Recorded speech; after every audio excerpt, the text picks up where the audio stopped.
My stepmom accused me of stealing her diamond necklace, but when truth came out, her face was worth looking at. 19F never thought I'd be posting here, but I'm at my wit's end and need some outside perspective. This whole situation has me questioning everything, and I just don't know what to do anymore. For some background, my parents divorced when I was 12. It wasn't a messy split or anything, they just grew apart. My dad remarried 2 years ago to Sarah, 38F. At first things were okay between us. We weren't best friends or anything, but we were civil. That all changed a few days ago. Last week was Sarah's birthday. My dad, being the generous guy he is, bought her this really expensive diamond necklace. I'm talking seriously fancy. It probably cost more than my car. Sarah was over the moon about it, showing it off to everyone who'd look. The drama started 2 days after her birthday. I was at their house just hanging out and doing some laundry. My apartment's washer is broken. Sarah came storming into the living room, face red and eyes wild. She started yelling at me, asking where her necklace was. I was completely confused and told her I had no idea what she was talking about. She didn't believe me. She kept insisting that I must have taken it, that I was jealous of her and wanted the necklace for myself. I tried to stay calm and told her again that I hadn't touched her necklace, let alone stolen it, but she wouldn't listen. My dad came home in the middle of this and tried to calm things down. He asked Sarah to explain what was going on, and she told him that her necklace was missing from their bedroom. She said she'd last seen it that morning before going to work, and now it was gone. And apparently, I was the only one who'd been in the house all day. I told my dad that I hadn't even been in their bedroom. I'd just been in the living room and doing laundry in the basement, but Sarah kept insisting that I must have taken it. She said things like, "Who else could it be? And she's always been jealous of me." That last part really hurt. I've never been jealous of Sarah. Sure, we're not super close, but I've always tried to be respectful of her relationship with my dad. I even got her a nice birthday gift. Nothing as fancy as the necklace, but it was thoughtful. My dad tried to mediate, but he was clearly torn. He didn't want to accuse me, but he also couldn't ignore his wife's certainty. He asked me if I was sure I hadn't seen the necklace or moved it by accident. I told him I was absolutely certain. Sarah then demanded that I empty my pockets and show them my bag. I was so shocked and hurt that they even consider this, but I did it just to prove my innocence. Of course, there was nothing there. This wasn't enough for Sarah. She insisted that I must have hidden it somewhere in the house or taking it to my apartment. She wanted to search my car and my apartment. At this point, I was holding back tears. I couldn't believe this was happening. My dad, to his credit, said that was going too far. He told Sarah they needed to calm down and think about this rationally, but Sarah was having none of it. She kept accusing me, saying things like, "You've never accepted me as part of this family, and you're trying to sabotage our marriage." I couldn't take it anymore. I grabbed my stuff and left, telling them to call me when they found the necklace. As I was leaving, I heard Sarah tell my dad that if he didn't do something about this, she'd call the police and report me for theft. I drove home in tears, feeling betrayed and hurt. I've always had a good relationship with my dad, and I thought things were okay with Sarah. Now I feel like I'm being treated like a criminal in my own family. The next day, my dad called. He apologized for how things had escalated, but asked if I was absolutely sure I hadn't taken the necklace. He said he believed me, but he had to ask. I told him again that I hadn't touched it and that I was hurt that they'd even considered this. He sighed and said he'd talk to Sarah again, try to calm her down. He asked me to be patient and give her some time to cool off. I agreed, but I was still upset. Over the next few days, things just got worse. Sarah started posting on social media about how someone had stolen her birthday gift, heavily implying it was me without actually naming me. Some of our mutual family friends started messaging me asking what was going on. I didn't know what to say. I didn't want to badmouth Sarah, but I also didn't want people thinking I was a thief. I just told them had been a misunderstanding and that hopefully it would be resolved soon. My mom got wind of what was happening and was furious. She wanted to confront Sarah and my dad, but I begged her not to. I was afraid it would just make things worse. A week has passed now, and the necklace still hasn't turned up. Sarah is still convinced I took it. She's now refusing to have me in their house and has told my dad that he needs to choose between us. My dad is stuck in the middle. He says he believes me, but he also doesn't think Sarah is lying about the necklace being missing. He suggested that maybe I took it by accident or moved it without realizing. I know he's trying to find a solution that doesn't involve either his wife or daughter being a liar, but it's still hurtful. I've racked my brain trying to think if there's any way I could have moved the necklace without realizing it, but I know I didn't. I wasn't even in their bedroom that day. I've suggested that maybe it was misplaced or that someone else could have taken it, but Sarah is adamant that it was in her jewelry box that morning and that I'm the only one who could have accessed it. The whole situation is tearing me apart. I feel like I'm losing my family over something I didn't do. I can't sleep, I can't focus on my studies, and I'm constantly anxious about what's going to happen next. I've thought about just buying a replacement necklace to end this whole thing, but I know that would be seen as an admission of guilt. Plus, I couldn't afford something like that anyway. My friends have been supportive, telling me to stand my ground and not let Sarah bully me, but they don't understand how hard it is to have your family doubt you like this. The worst part is I feel like this has permanently damaged my relationship with my dad. He says he believes me, but I can tell he has doubts, and every time he asks me to just think really hard about whether I might have moved the necklace, it feels like another little betrayal. I've always been close to my dad. Even after the divorce, he was the one who taught me to always tell the truth, to stand up for what's right, and now it feels like he's questioning everything he knows about me. As for Sarah, I don't know if our relationship can ever recover from this, even if the necklace turns up tomorrow. The fact that she was so quick to accuse me and so unwilling to consider any other possibility has shown me how she really feels about me. Part of me wants to just walk away from the whole situation, to tell my dad that I'm done, that I can't be around people who think I'm capable of something like this, but I know that would only make me look guilty, and I don't want to lose my relationship with my dad. I feel stuck if I keep trying to defend myself. I look defensive. If I stop engaging, I look guilty. There's no winning move here. I've started to fear my phone ringing, afraid it'll be my dad with more questions or Sarah with more accusations. I've stopped going to family gatherings because I can't stand the whispers and sidelong glances. My mom keeps telling me to stand up for myself more forcefully, to demand an apology from Sarah, but I'm afraid that being more aggressive will just make things worse. I don't want to force my dad to choose sides more than he already has to. I've even had nightmares about the necklace in my dreams. I find it in my pocket or in my room, even though I know it's not possible. I wake up in a panic, afraid that somehow it's true. The rational part of me knows that the necklace has to be somewhere in their house. It has to have been misplaced or overlooked, but with each passing day, it seems less and less likely that it'll be found at this point.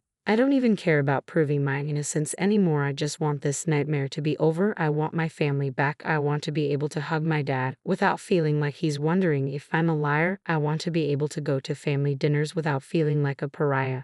But I also know that I can't just give in and say I did it when I didn't. That would be betraying myself and everything my parents taught me about honesty. So now I'm turning to you, Reddit. Should I have done something differently? Is there anything I can do to fix this situation? I feel lost and alone, and I could really use some outside perspective. Update. Hey everyone, I'm back with an update on the situation with my stepmom and the missing diamond necklace. A lot has happened and I'm still processing everything, but I wanted to share what went down. It had been about 3 weeks since my last post. Things hadn't gotten any better. Sarah was still accusing me of stealing her necklace, and my relationship with my dad was strained. I had stopped going to their house altogether, which hurt because I used to spend a lot of time there. The breakthrough came completely by accident. I was at the local shopping center just trying to distract myself with some window shopping. As I was walking past a coffee shop, I saw a familiar face through the window. It was Sarah. At first, I thought about just walking away. I didn't want another confrontation.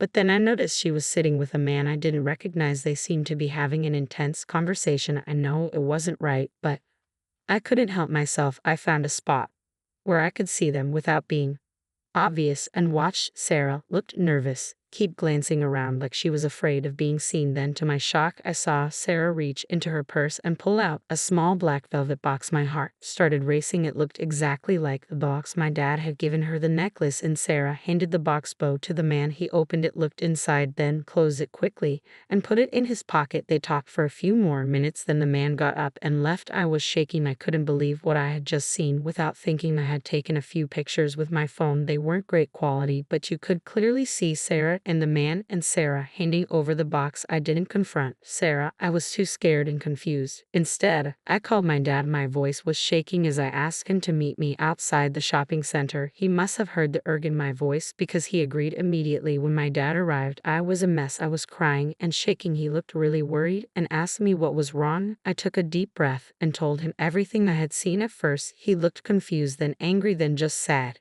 He asked to see the pictures I had taken. As he looked at them, his face got redder and redder. He asked me if I was absolutely sure about what I had seen. I told him I was. The box looked exactly like the one the necklace came in, and Sarah had been acting so suspiciously. My dad was quiet for a long moment. Then he said we needed to go home and talk to Sarah. I was scared, but I agreed. We drove to their house in silence. When we got there, Sarah was already home. She looked surprised to see us both, especially me. She started to say something about me not being welcome, but my dad cut her off. He asked her very calmly where she had been that afternoon. Sarah said she had been running errands. My dad nodded and then asked her if she had met anyone while she was out. Sarah hesitated for a second before saying no. That's when my dad brought out his phone and showed the pictures I had taken. The color drained from Sarah's face. What followed was the most intense conversation I have ever been part of. My dad asked Sarah over and over to explain what was in the pictures. Sarah tried to deflect, saying I must have photoshopped them or that it wasn't what it looked like, but my dad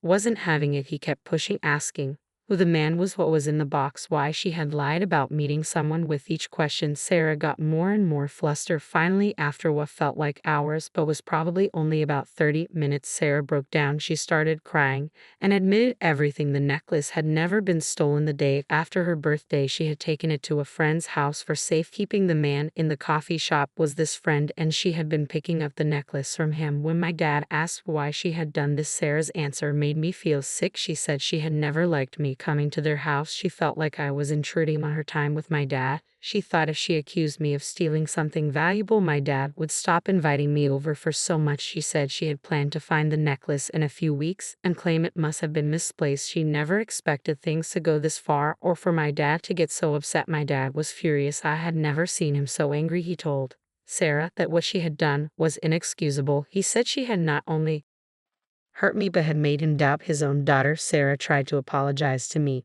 but I couldn't even look at her. I was so hurt and angry. All the stress and pain of the last few weeks came rushing back, and I started crying again. My dad told Sarah to go and get the necklace from her friend. Immediately she left, still crying. While she was gone, my dad hugged me and apologized over and over for not believing me completely. He said he should have trusted me and that he had let me down. When Sarah came back with the necklace, my dad took it from her and put it in his pocket. He told her that her behavior was unacceptable and that he needed time to think about their relationship. He then turned to me and said I could come and stay at the house whenever I wanted for as long as I wanted, but I was too hurt and told him I needed some time and space. I left their house feeling a mix of emotions. I was relieved that the truth had finally come out, but I was also deeply hurt. The fact that Sarah had deliberately tried to drive a wedge between me and my dad was hard to process. Over the next few days, I got a lot of calls and messages. My dad called multiple times to check on me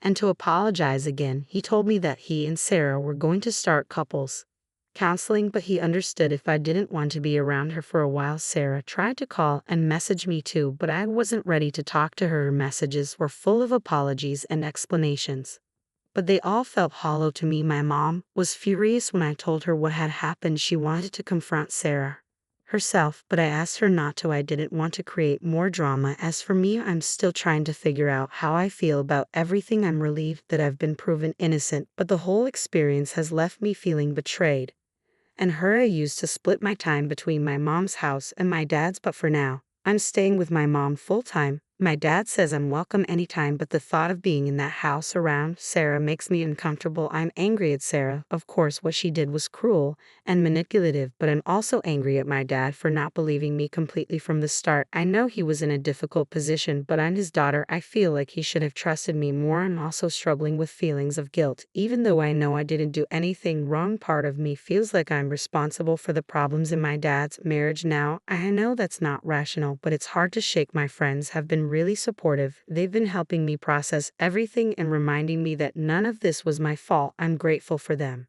I've been thinking a lot about trust and family. This whole experience has made me realize how fragile trust can be and how important it is in relationships. I'm not sure if I'll ever be able to trust Sarah again, and my trust in my dad has been shaken too. My dad has suggested family therapy for all of us, but I'm not sure if I'm ready for that yet. I think I need more time to process everything on my own first. I've also been dealing with some anxiety since all this happened. I find myself doubting my own memory sometimes, or worrying that people don't believe me about other things. I'm thinking about starting individual therapy to help deal with these feelings. As for the future, I'm not sure what it holds. My dad says he wants to work things out with Sarah, but he also says that his relationship with me is a priority. I don't want to make him choose. But I also don't know if I can have a relationship with him if Sarah is still in the picture. For now, I'm focusing on myself. I'm throwing myself into my studies and spending time with friends who I know I can trust. I'm trying to rebuild my self-confidence and remember that I'm not the person Sarah tried to paint me, as I'm also learning to stand up for myself more. This experience has taught me that it's important to defend yourself when you know you're right, even if it's uncomfortable or difficult. I've had a few people suggest that I should press charges against Sarah for false accusation, but I don't think I want to go down that road. As hurt as I am, I don't think involving the legal system would make me feel any better. My dad has been asking when I'll come back to stay at the house, but I'm not ready yet. I've told him I need more time and space. He seems to understand, but I can tell he's hurt too. I'm also dealing with the reactions of extended family and family friends. Word has gotten out about what really happened, and I'm getting a lot of messages of support, but it's also embarrassing to know that so many people know about this personal drama. In a way, I feel like I've lost my second home. I used to love spending time at my dad's house, but now the thought of being there just makes me anxious. I'm mourning that loss, even as I'm angry about the situation that caused it. I'm trying to focus on the positives. The truth came out. I was vindicated, and I learned some important lessons about standing up for myself, but it's hard not to dwell on the negatives. Too, I'm not sure what the long-term effects of all this will be on my relationship with my dad. I love him and I know he loves me, but this has definitely created a rift between us. I hope we can repair it over time. As for Sarah, I honestly don't know if I'll ever be able to forgive her. What she did wasn't just a mistake or a misunderstanding. It was a deliberate attempt to hurt me and damage my relationship with my dad. That's not something I can easily get past, so that's where things stand now. The necklace has been found, the truth has come out, but the fallout is still ongoing. I'm taking things one day at a time and trying to focus on healing. Thank you to everyone who supported me. My original post, your kind words and advice meant a lot to me during a really difficult time. I'll post another update if anything significant changes.